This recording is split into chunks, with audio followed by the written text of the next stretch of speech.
Dominus vobiscum.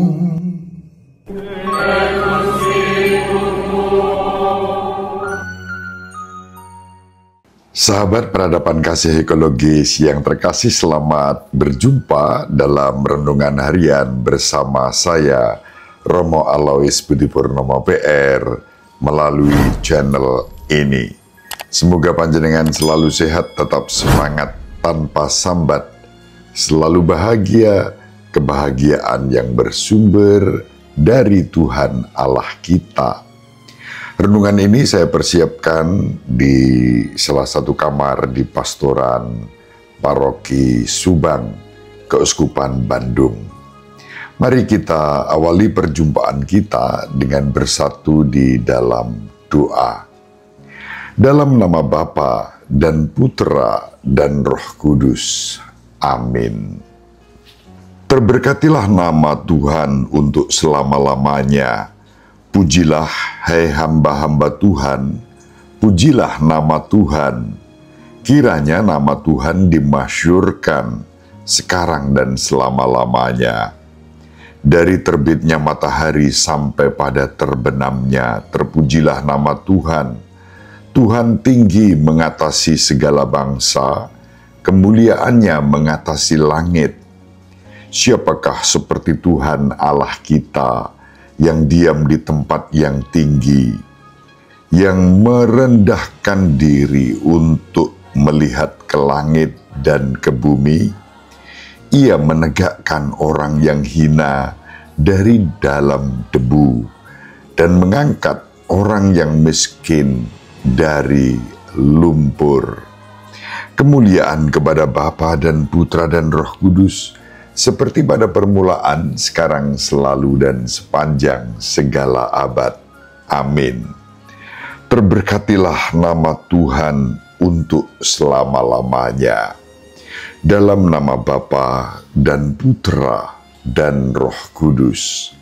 Amin. Sahabat peradaban kasih ekologis yang terkasih, kita baca Injil Lukas bab 6. Ayat 43 sampai 49. Yesus menyampaikan wejangan ini kepada murid-muridnya. Tidak ada pohon baik yang menghasilkan buah yang tidak baik, dan tidak ada pohon yang tidak baik yang menghasilkan buah yang baik. Sebab setiap pohon dikenal dari buahnya. Karena dari semak duri orang tidak memetik buah ara, dan dari duri-duri orang tidak memetik buah anggur. Orang yang baik mengeluarkan barang yang baik dari perbendaharaan hatinya yang baik, tetapi orang jahat mengeluarkan barang yang jahat dari perbendaharaan hatinya yang jahat. Sebab yang diucapkan mulut meluap dari hati. Mengapa kalian berseru kepadaku, Tuhan, Tuhan, padahal kalian tidak melakukan apa yang kukatakan? Setiap orang yang datang kepadaku dan mendengarkan sabdaku, serta melakukannya, aku menyatakan dengan siapa ia dapat disamakan. Dia itu sama dengan orang yang mendirikan rumah. Ia menggali dalam-dalam dan meletakkan dasarnya di atas batu. Ketika datang air bah dan banjir melanda rumah itu tidak dapat digoyahkan karena dibangun dengan kokoh.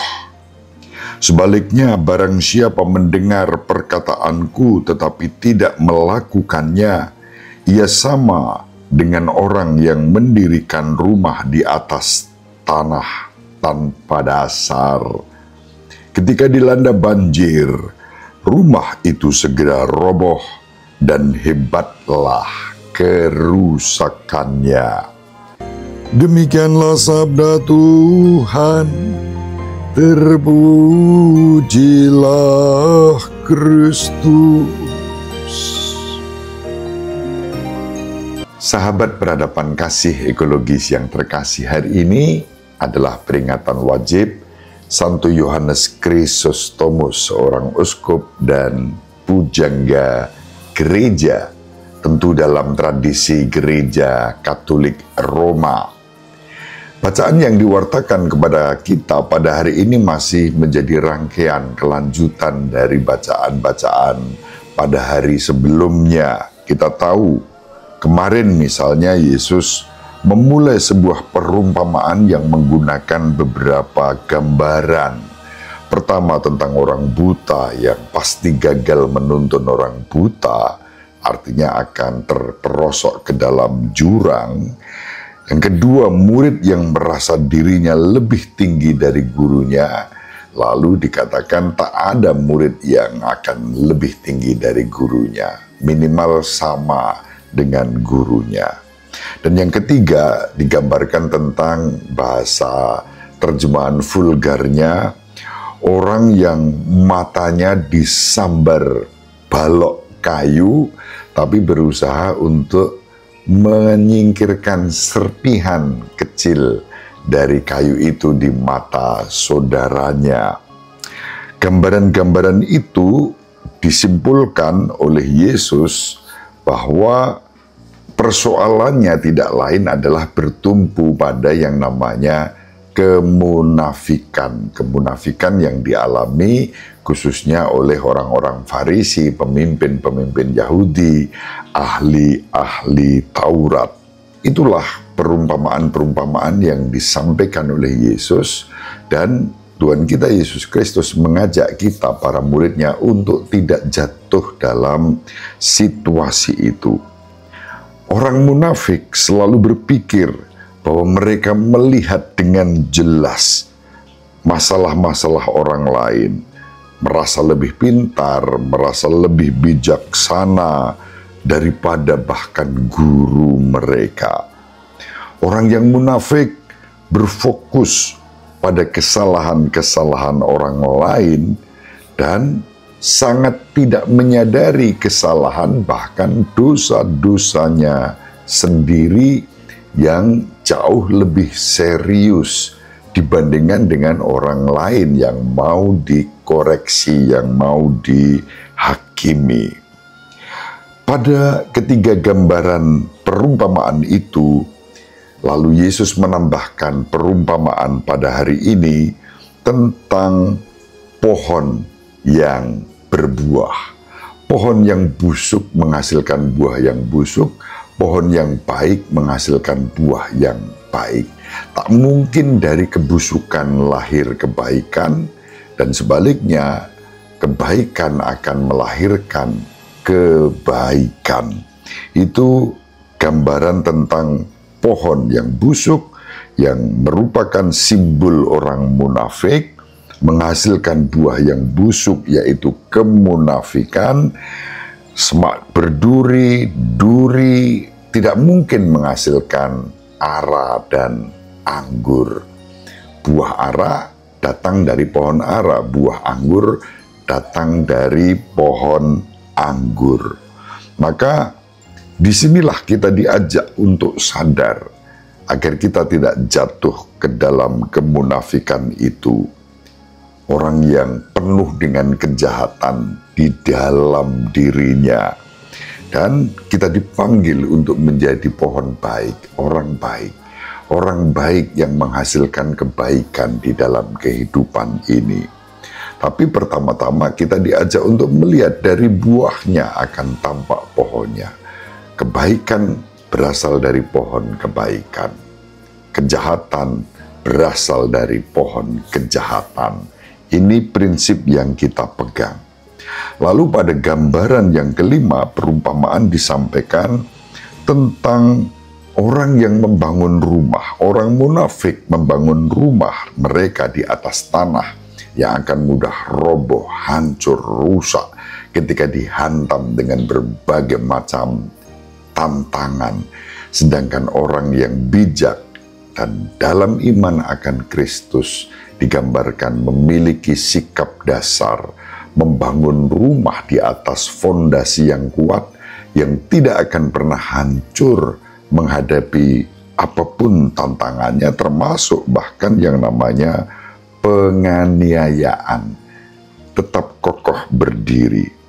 Kita diajak untuk menjadi orang yang mendengarkan firman Tuhan dalam kerendahan hati, dalam ketulusan, dalam kejujuran, dan firman Tuhan itulah yang akan mengubah kita menjadi orang-orang yang tetap kokoh, teguh, kuat, tetap semangat, tanpa sambat, dalam berbagai macam situasi bahkan yang negatif sekalipun.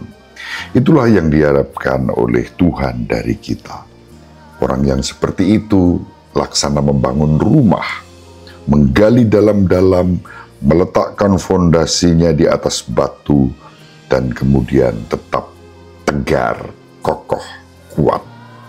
Sahabat peradaban kasih ekologis yang terkasih, Tuhan kita Yesus Kristus datang tentu saja untuk menyelamatkan semua orang, sebagaimana diwartakan dalam bacaan yang pertama, yang meskipun tidak kita baca dapat kita singgung dalam renungan ini.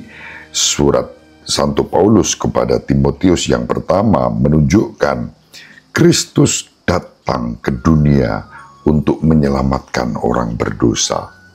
Bab 1 ayat 15. Hal ini kemudian digaungkan dalam Injil Yohanes 3 ayat 17. Sebab Allah mengutus anaknya datang ke dunia bukan untuk menghakimi, melainkan untuk menyelamatkannya melalui dia. Dasarnya adalah ayat sebelumnya Yohanes, dasarnya adalah ayat sebelumnya Injil Yohanes bab 3 ayat 16. Begitu besar kasih Allah akan dunia ini sehingga Allah mengharuniakan putranya yang tunggal supaya setiap orang yang percaya kepadanya tidak binasa melainkan beroleh hidup yang kekal. Sahabat peradaban kasih ekologis yang terkasih, mari kita saling mendoakan agar kita menjadi pohon yang baik, berakar di dalam Kristus, menghasilkan buah-buah kebaikan, kerukunan, persaudaraan, kejujuran, ketulusan, kerendahan hati, kemurahan hati, keikhlasan, selalu mengupayakan peradaban-peradaban yang ditandai dengan kasih dalam kesatuan dengan siapapun tanpa diskriminasi. Semoga bermanfaat. Ibu Maria dan Bapak Yusuf selalu mendoakan kita. Semoga sahabat peradaban kasih ekologis yang terkasih dimanapun berada dibimbing, dilindungi, dan diberkati oleh Allah yang Maha Kuasa, Bapa dan Putra dan Roh Kudus. Amin. Terima kasih, salam sehat, tetap semangat tanpa sambat, selalu bahagia. Kebahagiaan yang bersumber dari Tuhan Allah kita. Salve, shalom, salam sejahtera, berkah dalam.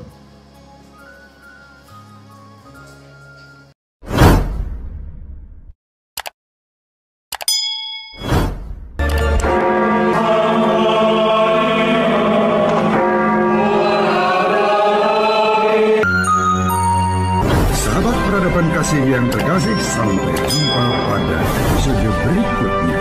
Terima kasih atas kebersamaan kita. Salam peradaban kasih ekologis, berkah dalam.